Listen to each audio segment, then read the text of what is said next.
लेकर मैं एक बार फिर से आपके समक्ष उपस्थित हूँ। मुझे ध्यान आता है कि बचपन में हम लोग कुछ पुस्तकें अलग से पढ़ा करते थे, जिनमें भारत की महान नारियों के विषय में या हमारे पूर्वजों के विषय में जानकारी दी गई होती थी। तो मुझे ध्यान आया कि उन पुस्तकों में भारत की महान नारियों के विषय में बताते हुए कहा गया था कि उस वैदिक काल में अपाला, गार्गी, घोषा, मैत्रेयी, लोपामुद्रा, ये समस्त इस प्रकार की नारियां थीं जो शास्त्रार्थों में भाग लेती थीं, यज्ञ क्रिया में भाग लेती थीं और सभी का समाज में बहुत महत्वपूर्ण स्थान था। बहुत आदर सम्मान था उस समय समाज में स्त्रियों का। तो इसी क्रम में मुझे लगता है कि कुछ जानकारी जो है बच्चों तक मुझे पहुंचाना चाहिए। तो इस क्रम में मैं आज मैत्रेयी के विषय में बात करना चाहूंगी। मैत्रेयी ब्रह्मवादिनी विदुषी थी, एक ऐसी स्त्री जो शास्त्रार्थ में अगर उपस्थित होती थी तो उनके समक्ष बड़े बड़े ऋषि महर्षि भी हार मान लेते थे। तो मैत्रेयी के विषय में ये जानकारी है, ये जानकारी प्राप्त होती है कि वो मित्र ऋषि की कन्या थी और याज्ञवल्क्य की दूसरी पत्नी थी।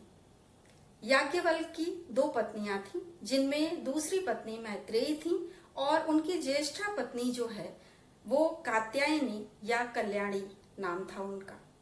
तो कात्यायनी को मैत्रेयी से ईर्ष्या थी, क्योंकि इनको आध्यात्मिक ज्ञान बहुत अधिक था, जिसके कारण ऋषि याज्ञवल्क्य इनको बहुत अधिक स्नेह देते थे। मैत्रेयी के विषय में कहा जाता है कि राजा जनक के दरबार में एक बार शास्त्रार्थ चल रहा था। बहुत सारे विद्वान उस शास्त्रार्थ में बैठे हुए थे। तर्क वितर्क चलते रहे, विद्वान वहां से हटते रहे, एक दूसरे से पराजित होते रहे। अंत में केवल याज्ञवल्क्य और मैत्रेयी दो ही लोग बचे। दोनों लोगों में आपस में शास्त्रार्थ चलता रहा। मैत्रेयी प्रश्न पूछती रही। अंततः एक ऐसा प्रश्न आया जहां पर याज्ञवल्क्य उत्तर न दे सके और इस तरह से मैत्रेयी के समक्ष उनको पराजित होना पड़ा।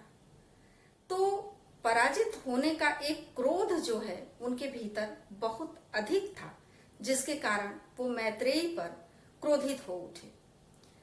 राजा जनक बीच में आ गए और उन्होंने ऋषि को समझाते हुए कहा कि आपको ज्ञान बहुत अधिक है, लेकिन इस ज्ञान का आपके भीतर जो है वो शायद उतना समावेश नहीं हुआ है, जिसके कारण आपके अंदर जो है क्रोध की भावना आ गई।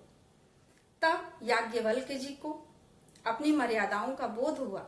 वो मैत्रेयी के चरणों में गिर पड़े और उन्होंने मैत्रेयी से प्रार्थना की कि वह उन्हें शिष्य के रूप में स्वीकार कर ले।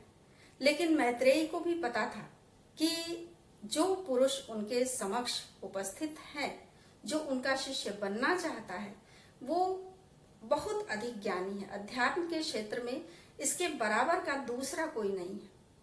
तो मैत्रेयी ने उनके समक्ष विवाह का प्रस्ताव रखा। उन्होंने कहा कि मैं आपको शिष्य नहीं बल्कि पति के रूप में स्वीकार करना चाहती हूँ। बहुत वर्षों तक इन लोगों का दाम्पत्य जीवन चलता रहा।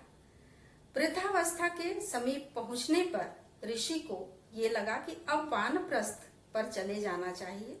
उन्होंने अपनी संपत्ति का बंटवारा अपनी दोनों पत्नियों के बीच करना चाहा, लेकिन मैत्रेयी तो आध्यात्मिक सुख, आत्मिक ज्ञान की तलाश में थी। उन्होंने साफ तौर पर मना कर दिया कि वो किसी भी प्रकार की संपत्ति नहीं चाहती हैं। पूरी संपत्ति कात्यायनी को सौंप करके ऋषि याज्ञवल्क्य के साथ वो वन में चली गईं, केवल अपने उस आध्यात्मिक ज्ञान को प्राप्त करने के लिए जो उन्हें ईश्वर से जोड़ता। तो ऐसी थी हमारी भारत की ये विदुषी ब्रह्मवादिनी स्त्री मैत्रेयी। आज के लिए बस इतना। कल किसी अन्य विदुषी पर मैं अपने विचार प्रस्तुत करूंगी।